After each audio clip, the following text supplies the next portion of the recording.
दुनिया में मज़लूम तरीन कौम अगर कोई है तो वह फ़लस्तीनी।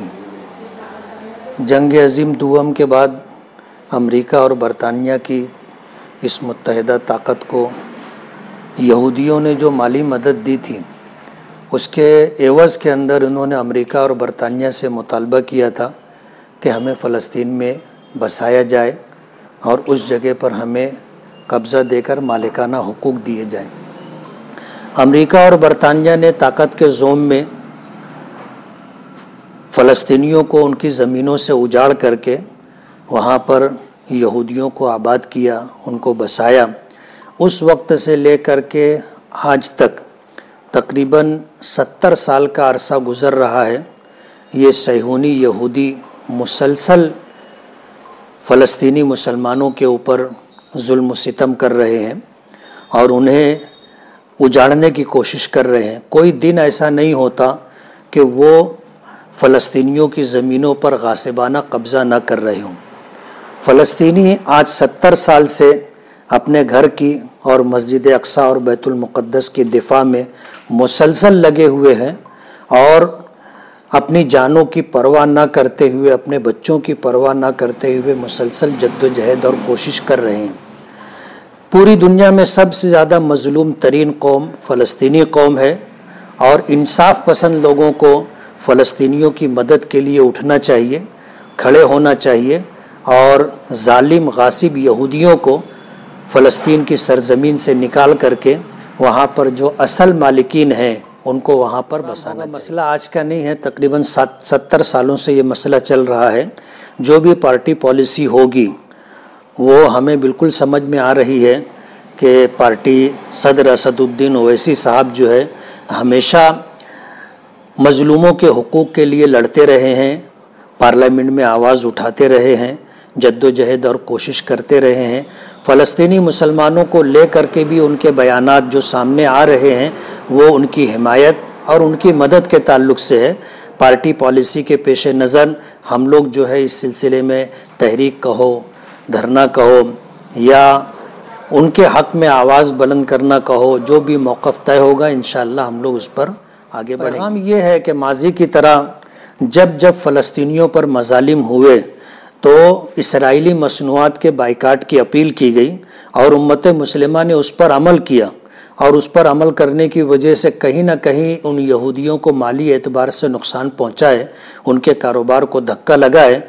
इसलिए हम अगर वहाँ मैदान जंग में जा कर के उन जालिम गासिब यहूदियों से दो बदो मुकाबला नहीं कर सकते तो कम से कम जो लोग मदद कर रहे हैं उनकी मदद करना हमारा फ़र्ज़ बनता है और वो ये है कि हम इसराइली मसनूआत का हमेशा के लिए बाइकाट करें।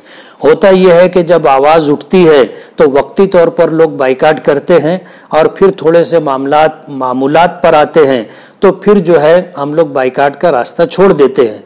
मुसलमानों को और इंसाफ पसंद इंसानों को ये चाहिए कि इन जालिम और गासिब यहूदियों की तमाम तर मसनूआत का हमेशा के लिए बाइकाट करें। यौमुल कुद्स के मौके पर फ़लस्तीन में बैतुल मुक़द्दस में जो मुसलमानों का किबला अव्वल और रूए ज़मीन पर जो है दूसरी मस्जिद है, वहाँ पर इबादत करने से जो है इसराइली हुकूमत की जानिब से रोका गया, जो कि एक इंतहाई मज़मूम हरकत है।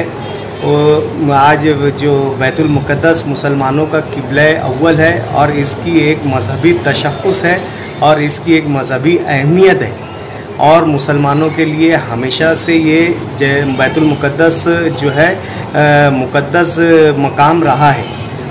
गुज़िश्ता दिनों इसराइल ने यौमुल कुद्स के मौके पर निहत्ते फ़लस्तीनियों पर जिस तरीके से बमबारी से हमला किया और जिस तरीके से जो है गाज़ा पट्टी पर बमबारी की और मज़लूम और निहत्ते और कमज़ोरों पर और बच्चों पर बमबारी की है, ये इंतहाई शर्मनाक सूरत हाल है और इंतहाई शर्मनाक जो है हरकत है। हम इस हरकत की मज़म्मत करते हैं और आलमी बिरादरी की जो मुजरमाना खामोशी है और अक़वाम मुत्तहिदा की जिस तरीके की जो इस तमाम हालात पर जो अक़वाम मुत्तहिदा का रोल है, ये इंतहाई मुतासिबाना है। जो मज़लूम आज वहाँ पर बमबारी से ज़ख्मी हो रहे हैं, उनके इलाज के लिए यूएनओ जो है इजरायली हुकूमत से इजाज़त तलब करता है कि वहाँ के जो बमबारी में और दीगर हमले में जो लोग ज़ख्मी हुए उनकी इलाज किया जाए। ये ऐसी बात भी इंतहाई शर्मनाक है।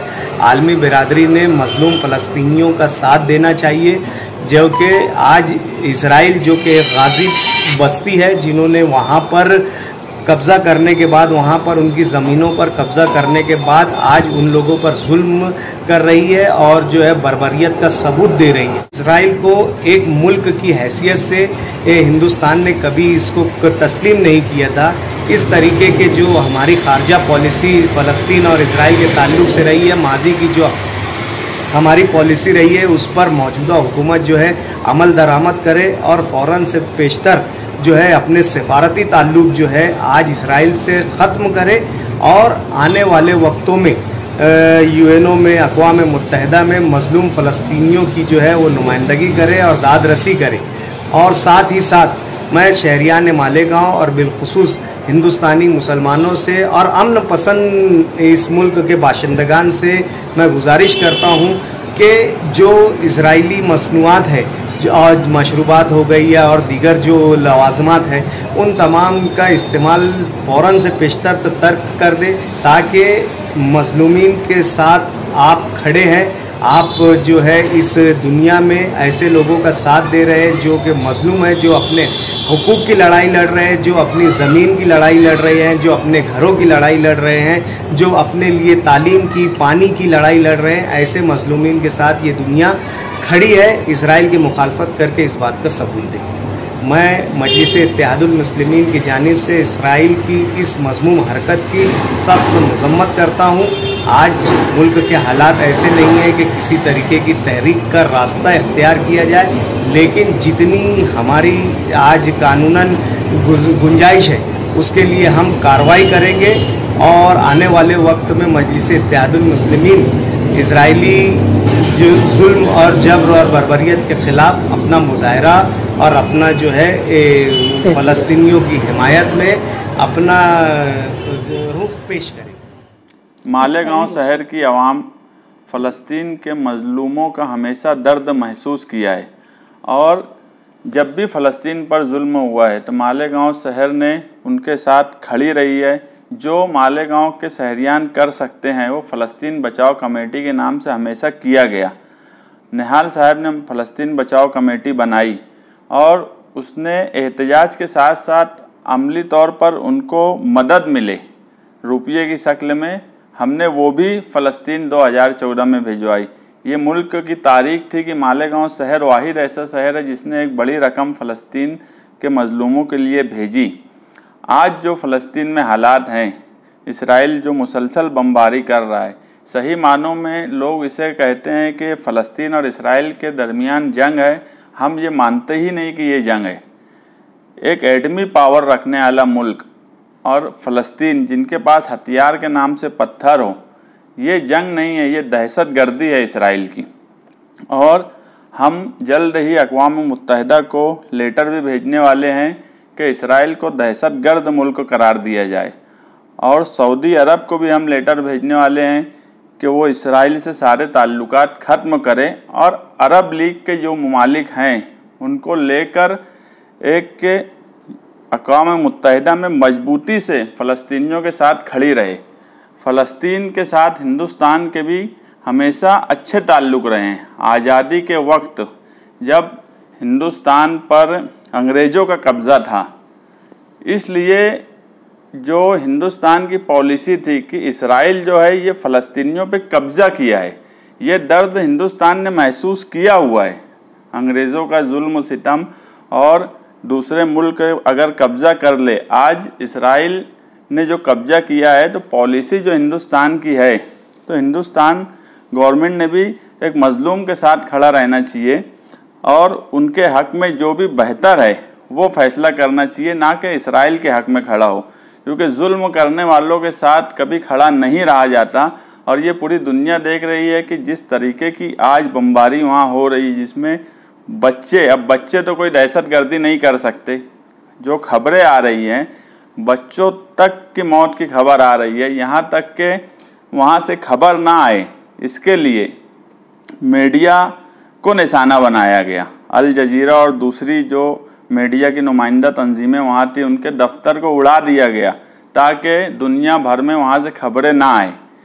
इस तरीके का मकसद लेकर इसराइल वहाँ जो दहशतगर्दी कर रहा है, तो आप इसको समझिए कि जो खबरें आ रही है ये भी पूरी नहीं आ पा रही हैं।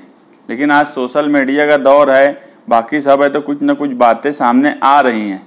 हम मालेगांव शहर यान की तरफ से जल्द ही अक़वाम मुत्तहिदा को जो लेटर लिखेंगे, उसके अलावा एहतजाजी सूरत हाल क्या हो और एक असरदार एहतजाज मालेगांव शहर में फ़लस्तीन बचाओ कमेटी के नाम से किया जाएगा।